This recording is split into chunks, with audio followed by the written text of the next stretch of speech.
Hey guys, ഇപ്പോൾ സ്കൂളൊക്കെ വിട്ട് വന്നതിന് ശേഷം ഞാൻ നല്ല കുട്ടിയായിട്ടിരുന്ന് ആദ്യമേ പഠിക്കാമെന്നൊക്കെ വിചാരിച്ചിട്ടുണ്ടായിരുന്നു.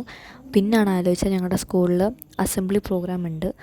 അപ്പോൾ അത് ഞങ്ങളുടെ ഹൗസിൻ്റെ പ്രോഗ്രാമാണ്. അതുകൊണ്ട് തന്നെ അതിൻ്റെ സ്പെഷ്യൽ ഐറ്റം പ്രിപ്പയർ ചെയ്തിട്ട് അത് ജൂനിയേഴ്സിനോടും കൊടുക്കുക. അവർ ചെയ്തോളും എന്നാണ് പറഞ്ഞിട്ടുണ്ടായിരുന്നത്. എയ്ത്തിൽ എൻ്റെ ജൂനിയേഴ്സ് ചെയ്യുമെന്നാണ് പറഞ്ഞിട്ടുണ്ടായിരുന്നത്. അപ്പോൾ അതിന് വേണ്ടിയിട്ടുള്ള സ്പെഷ്യൽ ഐറ്റം ഞാൻ പ്രിപ്പയർ ചെയ്തെടുക്കാമെന്ന് വിചാരിച്ചു. പിന്നെ കുറേ ആലോചന എനിക്കൊന്നും കിട്ടാണ്ട് last chat G P T എടുത്ത് ഞാൻ പറഞ്ഞ് കാര്യമൊക്കെ ഒന്ന് സെറ്റാക്കി സ്കിറ്റൊന്ന് റെഡിയാക്കി എടുത്തു. ഒരു 6 പേർക്കുള്ള സ്കിറ്റാണ് ഞാൻ ചോദിച്ചിട്ടുണ്ടായിരുന്നത്. പിന്നെ ടോപ്പിക്കും കാര്യങ്ങളും എന്തിനാണെന്നുള്ള കാര്യങ്ങളും എല്ലാം കൊടുത്തപ്പോഴേക്കും നല്ല അടിപൊളി ഒരു സ്കിറ്റ് എനിക്ക് പ്രിപ്പയർ ആയിട്ട് കിട്ടിയിട്ടുണ്ടായിരുന്നു. അത് ഞാൻ അപ്പോൾ തന്നെ എൻ്റെ ഡയറി എടുത്തിട്ട് അതിനകത്ത് എഴുതി കൊണ്ടുപോയിട്ടുണ്ടായിരുന്നു. സ്കൂളിലെത്തി അത് അവർക്ക് കൊടുത്തു.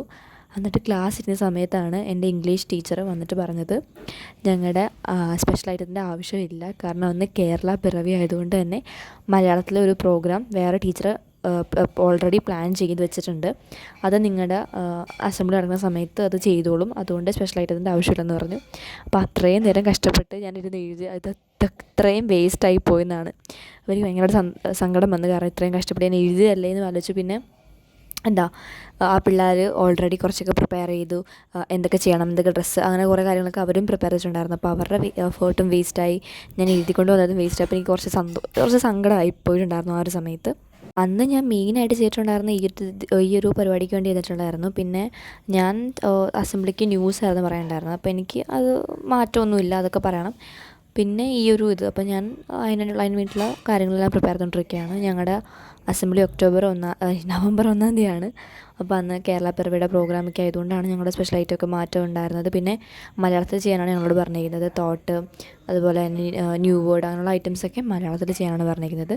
ബാക്കിയെല്ലാം എല്ലാം ഞങ്ങൾക്ക് ഇംഗ്ലീഷല്ല, ഞങ്ങൾക്ക് നേരത്തെ ഉള്ള സംഭവം തന്നെ ചെയ്യാനാണ് പറഞ്ഞിരിക്കുന്നത്. ഞാൻ ആദ്യമേ തന്നെ ഈ ഒരു പരിപാടിക്ക് വേണ്ടി ഇരുന്നതിന് ശേഷം ഒരു ബ്രേക്ക് എടുക്കാനായിട്ട് പോയിട്ടുണ്ടായിരുന്നു. ക്യാമറ ഓഫ് ചെയ്തിട്ട് ഞാൻ ബ്രേക്ക് എടുക്കാമെന്ന് വിചാരിച്ച് പോയി ഒരു വെള്ളം കുടിച്ച് വന്നപ്പോഴേക്കും പിന്നെ ഞാൻ വിചാരിച്ചു ഇരുന്ന് പഠിച്ചേക്കാം, വെറുതെ ബ്രേക്ക് എടുക്കണമെന്ന് വിചാരിച്ച് ഇരുന്ന് പഠിച്ചിട്ടുണ്ടായിരുന്നു.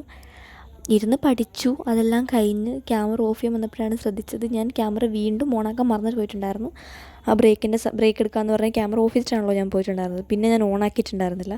അതുകൊണ്ട് തന്നെ സെക്കൻഡ് ടൈം ഞാൻ സ്റ്റഡി ചെയ്യാനിരുന്നത്, അതായത് ശരിക്കും പഠിക്കാനിരുന്ന കാര്യമൊന്നും റെക്കോർഡ് ചെയ്യാൻ പറ്റിയിട്ടുണ്ടായിരുന്നില്ല. ഞാൻ ഓണാക്കിയിട്ട് പോലും ഉണ്ടായിരുന്നില്ല ക്യാമറ. ഇതെനിക്ക് മിക്കപ്പോഴും പറ്റിയിട്ടുള്ളൊരു അബദ്ധമാണ്. കുറച്ച് നാൾക്ക് ശേഷമാണ് ഈ ഒരു അബദ്ധം ഞാൻ വീണ്ടും റിപ്പീറ്റ് ചെയ്യുന്നത്. എനിക്ക് മിക്കപ്പോഴും വരികയൊരു സംഭവം, റെക്കോർഡ് ചെയ്യാൻ വിട്ടുപോവല്ലേ. ഞാൻ ക്യാമറയും എല്ലാം ഒരു സ്ഥലത്ത് ഇങ്ങനെ സെറ്റ് ചെയ്ത് വെച്ചിട്ടുണ്ട്, പക്ഷേ അത് ഓണാക്കിയില്ല. അത് എനിക്ക് ഇടയ്ക്ക് ഭ്രാന്ത് പിടിക്കും, ഞാൻ എന്തൊരു മണ്ടത്തരമായി കാണിച്ച് വെച്ചേക്കുന്നതെന്നൊക്കെ ആലോചിച്ചിട്ട്. പക്ഷേ അബദ്ധത്തിലൂടെ നമ്മൾ പഠിക്കുക ചെയ്യുന്നത്. പക്ഷേ എനിക്ക് എത്രത്തോളം മണ്ടത്തരം പറ്റിയാലും ഞാൻ വീണ്ടും വീണ്ടും ഈ ഒരു കാര്യം ആവർത്തിച്ചുകൊണ്ടേയിരിക്കുകയാണ്. അന്നത്തെ ദിവസം ഞാൻ ബിസിനസ്സായിരുന്നു നോക്കിയിട്ടുണ്ടായിരുന്നത്. ഇത് എഴുതി കഴിഞ്ഞ ശേഷം ഞാൻ ബിസിനസ് ഇരുന്ന് കുറച്ച് നേരം നോക്കി. എൻ്റെ സ്റ്റഡി മെറ്റീരിയലൊക്കെ ഉണ്ടായിരുന്നു എൻ്റെ കയ്യിൽ. ടാബിലേക്ക് ഞാൻ ആക്കിയിട്ടുണ്ടായിരുന്നു. എൻ്റെ ഫോണിൽ സ്റ്റോറേജ് ഭയങ്കര കുറവാണ്. അപ്പോൾ ഞാൻ ടാബിലേക്ക് സ്റ്റഡി മെറ്റീരിയൽ എല്ലാം ആക്കിയിട്ടുണ്ടായിരുന്നു. അപ്പോൾ അത് ഞാൻ ജസ്റ്റ് റെഫർ ചെയ്ത് നോക്കിയിട്ടുണ്ടായിരുന്നു എന്തൊക്കെയാണ് ചെയ്യേണ്ടതെന്നും കാര്യങ്ങളൊക്കെ. അന്നത്തെ ദിവസം എനിക്ക് സത്യം പറഞ്ഞാൽ വേറെ പരിപാടിയൊന്നും ഉണ്ടായിരുന്നില്ല, ഫുൾ ഫ്രീ ആയിരുന്നു. പക്ഷേ അത് കഴിഞ്ഞിട്ടുള്ള ദിവസം കുറേ സംഭവങ്ങൾ, കുറേ സബ്മിഷനും കാര്യങ്ങളൊക്കെ വന്ന് കിടപ്പുണ്ട്. അതെന്തായാലും ഞാൻ അടുത്ത വീഡിയോയിൽ പറയാം. കുറേ കിടപ്പുണ്ട്, കാരണം ഞങ്ങളുടെ ഹാഫ് ഇയർലിയുടെ ഇതിലേക്ക് ഉള്ള ഇൻറ്റേർണൽ മാർക്കിനുള്ള കാര്യങ്ങളൊക്കെയാണ്. എനിക്ക് നോട്ട്ബുക്ക് സബ്മിഷൻ അങ്ങനെയുള്ള കുറേ സംഭവങ്ങളൊക്കെ ഉണ്ട്. ഇനി ഞങ്ങൾക്ക് വൈവ വരാനുണ്ട്, അങ്ങനെ കുറച്ച് സംഭവങ്ങളൊക്കെ ഉണ്ട്. IPയിൽ പ്രാക്ടിക്കലുണ്ട്, അങ്ങനെ ഇങ്ങനെ കുറേ സംഭവങ്ങളുണ്ട്. റെക്കോർഡ് ചെയ്യാനുണ്ട്, പ്രൊജക്റ്റ് വരാനുണ്ട്. അപ്പോൾ ഇൻറ്റേർണൽ മാർക്ക് ഞങ്ങൾക്ക് വേണമല്ലോ, അതിന് വേണ്ടിയിട്ടുള്ള കാര്യങ്ങൾ. പിന്നെ ഞങ്ങൾക്ക് ഇൻറ്റേർണൽ മാർക്ക് പാസ്സാവാനായിട്ട് ഉള്ള ക്രൈറ്റീരിയയിൽ ഉൾപ്പെടുത്തില്ല. ഫസ്റ്റ് ഓഫ് ഓൾ ഞങ്ങളുടെ 80 മാർക്കിൻ്റെ പേപ്പർ, 80 മാർക്കിൽ നിങ്ങൾ പാസ്സായതിന് ശേഷമേ ഇൻറ്റേർണൽ മാർക്ക് കൂട്ടുള്ളൂ. അല്ലാണ്ട് ഇൻറ്റേർണൽ മാർക്ക് വെച്ച് നമുക്ക് പാസ്സാവാൻ പറ്റത്തില്ല. നമുക്ക് 100-ൽ എത്ര മാർക്കാണ് പാസിംഗ് എന്നൊന്നും എനിക്കറിയാൻ പാടില്ല. 80-ൽ എനിക്ക് 27 എങ്ങാണ്ടാണ് പാസിംഗ് മാർക്ക്. അപ്പോൾ ആ 27 വാങ്ങിച്ച് കഴിഞ്ഞ ശേഷം നമുക്ക് ഇൻറ്റേർണൽ മാർക്കായിട്ടുള്ള 20 മാർക്കിന് കിട്ടണമെന്നില്ല കേട്ടോ. 20 മാർക്കിലാണ് ഇൻറ്റേർണൽ എന്തായാലും ഉള്ളത്. അതിൽ നിന്ന് എത്രയാണെന്ന് വെച്ചാൽ അതും കൂടെ ആഡാക്കിയിട്ട് നമ്മുടെ ടോട്ടൽ വരും. അങ്ങനെയാണ് ചെയ്യുന്നത്. ഇൻറ്റേർണൽ മാർക്ക് പാസ്സാവാനുള്ള ക്രൈറ്റീരിയയിൽ കൂട്ടത്തേയില്ല. നമ്മൾ പാസ്സായി കഴിഞ്ഞതിന് ശേഷം മാത്രം ഇൻറ്റേർണൽ മാർക്ക് കൂട്ടിയിട്ട് നമ്മുടെ ഓവറോൾ പെർസെൻറ്റേജ് കാണിക്കും. അതുകൊണ്ട് തന്നെ എല്ലാ എക്സാമിനും നല്ല പാസ്സാവാനാണ് ഞങ്ങൾ ടീച്ചേഴ്സ്മാരൊക്കെ പറഞ്ഞേക്കുന്നത്. ഞങ്ങളുടെ ഫൈനൽ എക്സാമിന് ഈ പോയ എക്സാംസിൻ്റെ ഒക്കെ ഒരു ഇത്ര പെർസെൻറ്റേജ് വീതം എടുക്കും.